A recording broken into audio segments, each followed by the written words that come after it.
everyone, welcome back to my channel, and welcome to day 22 of Bookmas. We are in the final countdown, the final 3 videos for December as well as Bookmas. I will not be posting anything after the 21st until I think it's going to be the 1st of the year because I post on Sundays and Wednesdays, and Wednesday is the 1st of January. So this video, as you probably could see by the title, is going to be my end of the year book tags. I, like a lot of the videos I've been watching to try to find these book tags, have taken these from Destiny because that's what seems to be most people did for the end of the year tag. So I didn't use all of them, and because some just didn't apply to me, but I'm going to go through 12 tags and then we'll talk a little bit about my reading goals and stuff for next year and my plans for next year, because I think that a lot of people closed out with that as well, and I didn't talk about my reading goals yet because when I did my journal flip through I didn't have them set. So without yapping anymore, we're gonna get started. I tried not to repeat books. It may happen. I can't actually even remember if it's going to happen, and as I talk I may see a book on my shelf when I go to grab the one for the next prompt that I didn't even think about. Just fair warning, this is going to be a little bit off the cuff because I did want to give honest reactions to some of these, but I did have things in mind as I was watching the videos what my answers would be. The first one is my most disappointing read of the year, and I want to preface this by saying I don't dislike this book. It just wasn't what I was expecting, and I wish we would have gotten more out of it. I still liked the book, I still enjoyed it, but I was disappointed in the lack of content I think that we got in it, and that is Taming 7 by Chloe Walsh. I have adored every book in this series, including this one, but I just felt like we were shortchanged on Gibbsy and Claire's story in this, and it was more focused on Gibbsy, which is fine. Like, I think that needed to happen, but this was so much shorter than the other books where we only have one of theirs right now. I don't know that we're getting another one, and I just felt like this was the first half of the first book for every other couple, and by the time we got to the point where it was developing into more for them, the book was done, and that was really disappointing for me. So still loved it, still liked seeing that side of Gibbsy and getting his backstory, but I was really disappointed in the overall like romance aspect of this book. It just felt like she just shortchanged us on this one. So that was probably my most disappointing read. Another one I'll quickly mention that I just saw. I was really looking forward to this book after I read The Wishing Game earlier in the year, and it just disappointed me. The premise was cool, like the whole like Narnia-esque part of it. It just laid flat for me. I felt the story was too like fan fiction-y, like everything just happened too perfectly. And I didn't love it. So that was also kind of disappointing because I loved The Wishing Game so much. The underdog of the year. And I actually went with an author because I read 2 of their books this year and thoroughly enjoyed both of them. And they're kind of in the same interconnected standalone series. And I don't know if it's just because I had recently read the second one and it was so stuck in my brain that I'm going to go with this. But my underdog of the year is Chloe Leese, and in specifics, her Wilmot Sister series. So I read Two Wrongs Make a Right, which is the first sister. This is Bea. I don't know if it's B or Bea. I feel like it could be B, B-E-A. And then this one is Katerina, and she is the younger sister. So there are 2 twins. Juliet is the 3rd book, and that comes out in January, and that will be it. It's just going to be the 3 sisters. And these are all like reimaginings of Shakespeare in some way, shape, or form. This was Much Ado About Nothing, and this was Taming of the Shrew, and I cannot remember what the next one is. It's Once Smitten, Twice Shy, or something like that, I want to say is the name of the book. But she writes neurodivergent main characters, which I don't think a lot of people do. I think Abby Jimenez does somewhat, but more on like the mental illness side of it. Like, these are more neurodivergent disorders that these people have, and I think that she does it so beautifully, and it's probably because she has self-proclaimed that she herself is neurodivergent. She's also a local author to me. I don't know that she's from specifically the city I'm in or if she's just from this area, but she has been marked as like a local author in some of our stores. I cannot find exactly where she's from. She does keep that pretty much under wraps that I've been able to see. But I really did enjoy both of these books. I thought they were beautifully written romances. They are more along the type of a romance that I've grown to like towards the end of the year, which is 2 adults dealing with their problems like adults. So that might be also why, but she just writes such a beautiful story and like such unique, fun characters that I can just connect with, even though I may not be able to connect with them on like the level that she may want some other people to. Just things going on in their lives, I feel like I can connect with very well. And I thoroughly enjoyed, I loved Better Hate Than Ever. This was like such a highly rated book for me, unexpectedly. very much enjoyed this one, and I'm looking forward to Juliet's book. So if you have not tried Chloe Lisa's books, highly recommend. She also has the Bergman Brothers series, which I think is 7 books. Yeah, because there's one for each letter of Bergman. And that is like a group of brothers. It's the Bergman brothers and I think 1 sister. So I think there's 6 brothers and a sister. And I do plan on trying to read that next year. That is a series that I would love to at least start next year. So again, I highly recommend Chloe Lise if you have not given her any of her books a shot yet. If you like romance, if you like unique characters and maybe like deeper storylines, check her out. And this could be the question that I anger some people. So this is the most overhyped book that I did not, or like I combined 2 prompts, I think. So this is an overhyped book as well as popular books that I didn't like. I think that's kind of the same in my mind. I know you can have like an overhyped book that you did enjoy, but maybe you just think is a little bit too overhyped. And that kind of is the case for these ones, but at the same time, like I just didn't love them. They were like 3-star books for me, which is still something I would recommend, but at the same time, like for as much as people were talking about loving them, I just think they were overhyped. The first is a trilogy, and that is the Cruel Prince trilogy. And I know I've talked about this in earlier vlogs, in earlier videos of the year. I read this in the first half of the year, this whole trilogy, and then I've also since read the duology that comes after it that follows the little brother. I don't know if it's how these were pitched to me. I don't know if it's because I was expecting one thing and everybody talked about how much they love it and they talked about Carden and how amazing he was and that he was just... I think he was a jerk. I don't ever think he redeemed himself, maybe a little bit in the final book. This never felt like a romantasy. This is definitely more fantasy, and there's a bully romance that I just could not get behind. And speaking outside of that, like I have read bully romances that I've enjoyed. This one I just could not get behind. I didn't feel any type of emotion between the 2 characters. I felt like they just felt like they needed to be together and they were just like, okay, whatever. Not a fan. And just the story in general was just not that interesting to me. I don't even know that I'll hold on to these books long term, but I think they're a little bit overhyped. They're like an okay YA series if you know what to expect going in. If you're not expecting a romantasy, you're just expecting like a unique world. Give it a try. I don't know that Holly Black is for me.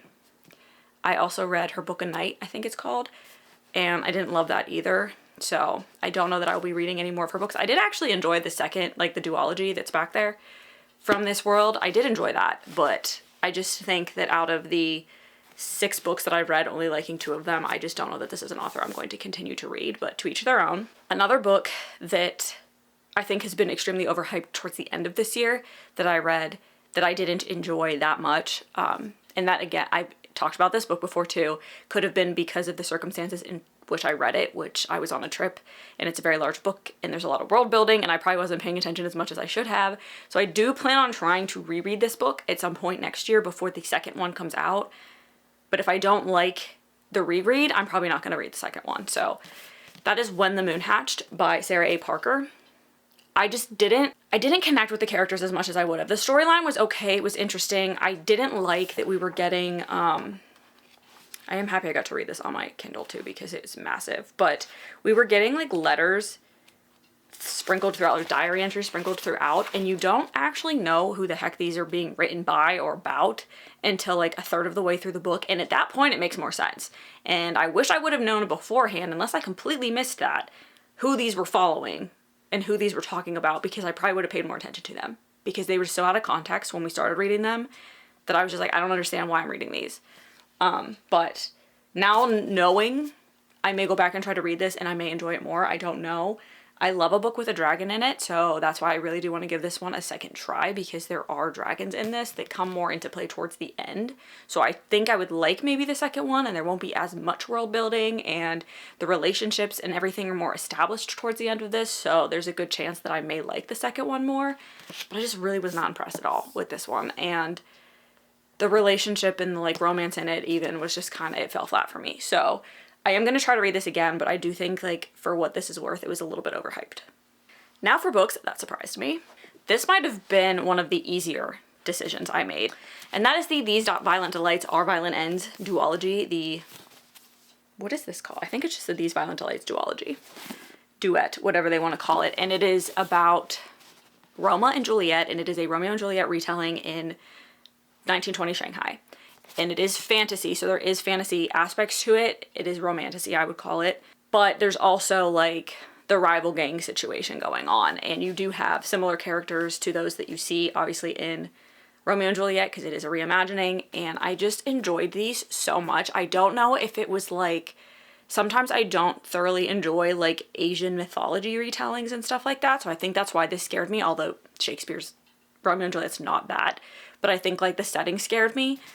But do not let that scare you if you are like me. These were phenomenal. They were fun. They moved so quickly. Like, I just felt like they were going to take me forever to get through. They did not. And I think I read the first one in a 24-hour readathon, actually. And the second one I read in like a day and a half. Highly recommend this. The storyline is wonderfully done. I don't even really like Romeo and Juliet, like the story. I think it's a bit ridiculous. And I think the way that she took aspects of that and put it in here made it better. I read One for My Enemy by Olivia Blake and didn't love that book. I enjoyed it, but it's probably my least favorite Olivia Blake book, just because I didn't connect as much to the Romeo and Juliet aspect of that, and that was like witches in New York City, I think. But this was so well done. I do want to read the Fat Lady Fortune duology as well, but there are novellas in between that I do want to read first. So I think I'm going to try to pick up those novellas and get through those towards the beginning part of the year, and then maybe I will read the second duology or duet at some point next year too. We'll see. I don't know, but highly, highly recommend. These were such a surprising read. I do see myself going back and rereading these at some point too, just because I did thoroughly enjoy them, and a lot happens, and I felt like I was just like, what's going to happen? What's going to happen? How's it going to end? And I maybe missed a few details, but I still got the gist of the story. So this was definitely my most surprising read of the year. My favorite book couple. I have two. I have a lot, but I did narrow it down to two. The first is Henry and Hallie from Daydream. I loved how their relationship developed, in the fact that there was so much friendship and camaraderie between them, and they really tried to get to know each other before even trying to take that next step. And the way he treated her, he didn't treat her with like kid gloves, but he was still respectful of her and what she wanted and everything, and I just think it was so well done. And their like friendship to lovers is what I like. I love a friends to lovers book, and I think it was so well done in this. And the fact that they were basically strangers at the beginning of the book, I think that the way that Hannah Grace wrote it, how they got to know each other and everything, I think that's why they stand out to me as a couple. So that's one. I don't know what book to pick for the second couple because they're in a lot of them, but I will go with Magnus and Alec from the Shadowhunter series, starting in Mortal Instruments and then onward. Their relationship is just so beautifully written, and the like taboo about it makes it even more like special, I think, because of what they have to deal with and what they have to overcome, not only being two men, but also between two different, like, I don't want to say species, but like Alec is a Shadowhunter, Magnus is a Warlock, I think, because that is also like forbidden as well. Like everything they had to overcome to be together, and the secrets that like Magnus tried to hold back from Alec just because he didn't want him to judge him or think wrongly of him, and everything they overcame, and how their story ended up ending in, well, they're still in Queen of Air and Darkness because that's like a normal time frame, most current time frame. They're mentioned in there, but the like just the way that their relationship developed and the little glimpses we got of them throughout. We never really followed them except for in the little duology. That was when they were probably the most main characters. I just love them, and they are like my favorite. Magnus is my favorite character out of this series too, so that probably also helps. But I tried to pick two very different couples, but they're just ones that stand out and that I think about a lot. So, and that they're also I would aspire to be, because I love Joey and Aoife, but I don't know that that's a relationship I would aspire to, just because of all of the crap that they have to deal with, and I don't know that I could do it. So that's why I picked two that spoke to me on a more emotional level, I think. New favorite author, I chose one romance and one fantasy because those were the two genres I read the most of this year. Ali Hazelwood is by far my favorite new romance author. Like, she has surpassed everybody. I've read all of her books except her Loath to Love You little novella series as of now, and then Deep End comes out in February. I already have it pre-ordered and I cannot wait, and I've heard it's her best one yet. But I've also heard it's her spiciest one yet, so I think I was right when I said it sounded more along the lines of like what Not in Love is. But cannot wait. Everything this woman writes, I love. Love, love, love. Bride was probably my favorite. Check and Mate, close second. But she has touched on YA. She has touched on regular contemporary romance, the feminist novels. She has touched on fantasy now, and as well as getting more into like the spicier romances, and I've loved every book. There's not been a single book I've read by her that I did not enjoy, so definitely top romance author. And then my favorite fantasy author that I read this year, Leigh Bardugo. I have read everything this woman has written too, and I will continue to buy and read everything this woman has written. I like how she develops her stories. None of her books are what I would consider romantasy. I do consider these like true fantasy books. There are like romance subplots, but they are not the big part of the books. And I like that because it gives you just a little bit of a taste and keeps you interested, and I think it helps you connect more with the characters. But the storyline and the world and what is going on there is the most important part of her stories, and I think the most interesting part. But the way that she comes up with like all these different types of worlds, like from Hellbent and like 9000 Hellbent to like the Grishaverse to even the Familiar, like the worlds are so vastly different that her imagination is just astounding to me, and I can't wait to see what she comes out with next. Authors I didn't love. There's really only one that sticks out to me, and again, I've talked about this before, and it's Three Strikes You're Out. I read 3 of her books this year and I did not like any of them, and that is Lisa Jewell. I read None of This Is True, Invisible Girl, and Girls in the Garden. The Girls in the Garden, yeah. Did not like any of them. And I don't know exactly what it is. It's not the stories themselves or like the twists or anything that aren't interesting. Her books make me feel icky. And there's just like stuff that she touches on in them that just makes me so uncomfortable, and I just get this real weird feeling when I'm reading them that I feel like she puts things in there that don't need to be put in there. And sometimes I feel like Stephen King does that, but it doesn't bother me when he does it for some reason. But like her putting these in these books, like these topics and stuff in these books when I don't even know if it's necessary, is really uncomfortable. And I think that is the thing that has been pinpointed in my mind is the reason I'm just not a fan. Each book has a specific topic that was discussed and brought up a little bit too much, and I don't think actually added to the story at all, and was never actually even really true. But I think in the one book it might have been, but the other two it wasn't. I couldn't get behind them. So I do believe I will be unhauling all 3 of her books that I have. The good thing is one was given to me because my one friend tried to read it and did not like it either. She couldn't even get through it. This I got in a book exchange at this like craft thing my sister and I went to that was like you brought a book and it was like a blind date with a book thing where you brought a book wrapped and put stuff on it, and then you picked up another book. And I knew that's what this was. And this was the book club pick of the month for the book club that I belonged to at that time. So I picked it. I knew that's what it was. And I was like, well, I don't have to buy it. So I got it and I read it and I did not like it. And then Invisible Girl, I got it Ollie, so I only spent a few dollars on it. So can't complain. I didn't spend a ton of money on them. So I will probably be letting these go to a new home at some point in the near future. And this is, again, no hate against anybody that loves these authors, loves these books. Books are subjective. Reading is subjective. Everybody likes different things. Everybody looks for different things in books. And I just couldn't connect with her. So, and I know some of my favorite authors people don't like, so there, it is what it is. The happiest book that I read this year, there's kind of 2. And I want to say in general, because there are audiobooks by this author too, but the one of the 2 that sticks out to me the most is The Cheat Sheet by Sarah Adams. She writes such lighthearted, fun, fluffy, beautiful romances, and this one was also clean, and I believe When in Rome was also clean for the most part. Yeah. And even Practice Makes Perfect. Like, it's all kind of fade to black. She did go with the rule book. She did write a spice scene, but I think it's just one. But I always feel happy reading her books, and I know that they're going to end up turning out well, and the same goes for Lynn Painter as well. I just think her books are so adorable.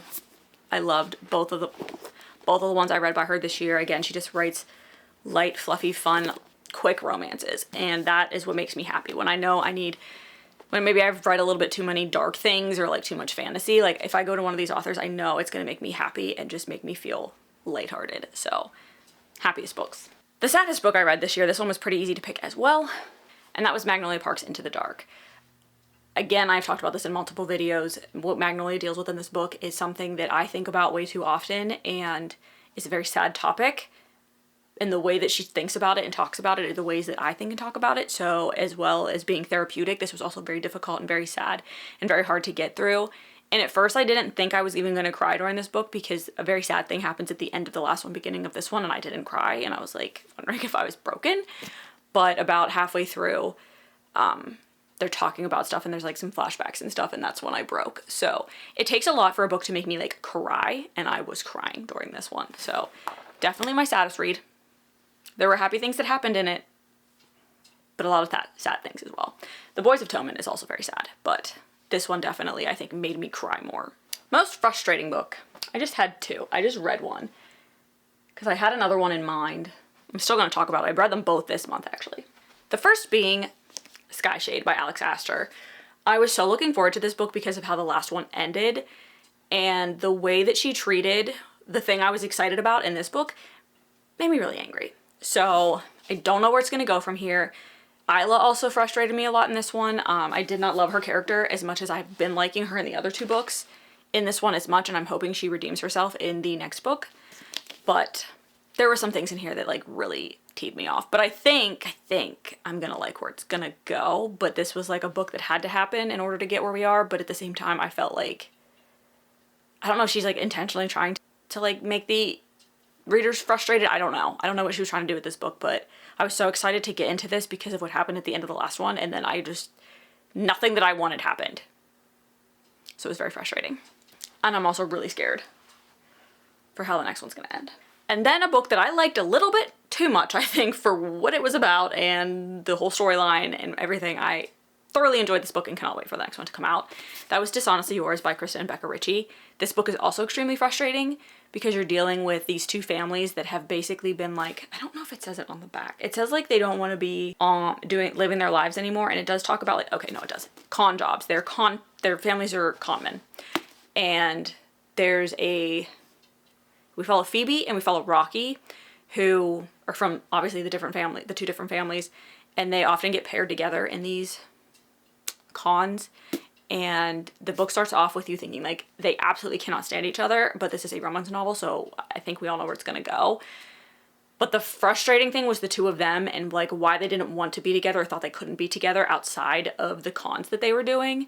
And then there's like another character that enters that like really ticked me off at the end of this book. But I cannot wait for the next one to come out. I don't think it comes out till like May or June. But I'm looking forward to it. And these covers are gorgeous. The second cover, I'll pop it up on the screen because I just saw it and it is gorgeous as well. I'm so excited. And I'm surprised that I liked this as much also because I didn't love the first book in the Addicted series. Like I didn't immediately want to go into the next one, but I'm telling you, if I had the second book in the series, I would be reading it right now. Because I just finished this like 2 days ago. So thoroughly enjoyed, probably more than I should have. Highly recommend if you like Kristen Becca Ritchie, if you like maybe a questionable storyline that maybe you shouldn't love, but you do. I haven't heard too many people talk about this one. I know that a few people have hauled it. And I feel like the few things I've heard about it haven't been good, but I thoroughly enjoyed this book. Favorite cover, that one's probably one of them. I'd also say that the Throne of the Fallen cover is gorgeous as well. I just like when it's a dark cover with like jewel tones and stuff on it, and this is very simple. I don't like people on the cover or anything, which is probably why I liked the Dishonestly Yours too, because it's like a nice, it's like shades of pink with that like gold on it. Very simple. I don't know that there were any other that I loved.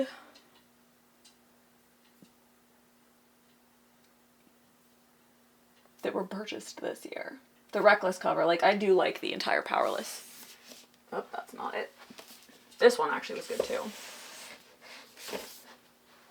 The Shadows of Pearl cover was really beautiful, like that the diadem or whatever they call it. I just thought it was gorgeous, and the colors on it again, the jewel tones. And I do like the Powerless series covers because again they're quite simple. But leading into my least favorite cover of the year is a book I refuse to buy yet, and that is Quicksilver. I loved the book. I do not like that cover, and I think it's the face. I don't like the face on the cover. It has nothing to do with the attractiveness of the man on it. I just don't like that on my books, and I am so upset that, like, I just can't put that on my shelf. So I did purchase the special edition version that's coming out in August, and I'm hoping if the front cover looks like that there's at least, like, a reversible dust jacket, and I'm also going to keep Illumicrate and Fairy Loot on my radar to see if they're going to release a special edition of that, because I will jump on that so fast if it does not have a face on it. So, loved the book. The cover just isn't for me. So, I'm hoping that, and I can't get the discreet cover anymore. I did try to buy the discreet cover. You cannot buy that right now. So, right now, it's just a waiting game. So, we'll see. I don't even know what the book looks like that's coming out in August because it's just a blank image right now. But I'm hoping that it is like a different cover special edition and not just like a sprayed edges special edition. So, fingers crossed. And then the next book in that comes out October, I want to say. And you can get the special edition for that also, but I'm waiting. I'm waiting because I don't trust that her face won't be on the next one or something. I don't know. An unpopular book I loved, The Hurricane Wars. I know this is a love it or hate it, and I just read the second one, Monsoon Rising, and I loved that one too. But I did really love the series. I've said it and I will say it again. If you don't like Star Wars, you probably won't like this.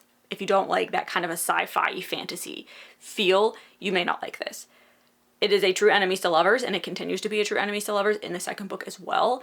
I loved the second book even more than this one, but in general, like, I know a lot of people did not like this book, but I thoroughly enjoyed it. Cannot wait for the next book to come out the way that the one just ended. Not happy about it. So we'll see.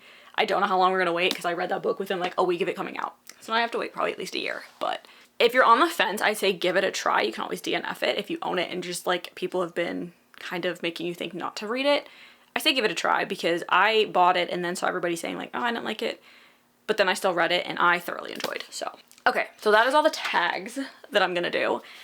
And now we'll talk about reading goals, and then I kind of want to talk about the Goodreads does like a Spotify Wrapped thing kind of now, and I do kind of want to talk about that briefly, even though it's not exactly accurate because the pages and stuff that they track are not correct based on the actual books, because I track the pages based on the physical books that I read or the digital books that I read, but I think they're pretty close. So, reading goals for next year. I have filled them out in my reading journal, which I will go over at the beginning of January, and I will probably talk about these again at that point. But I want to read 200 books. That is up from my goal of 150, I think it was this year. But I think I'm at 275 as of today, and I'm reading 2 books right now. So I think it's feasible. That is like 20 books a month or something like that. Math is hard. Hold on. That is 16 books a month, which is less than any of the months I read this year. So even if I read less books every month than I read this year, which there are months I read 30 books, there are most months I read 24 to 26. So I do have a good buffer there. I don't know that I'll read as quickly as I did this year. I had a very stressful year this year with like starting a new job at my company and the responsibilities that came with that and everything. So I turned to reading to deal with that.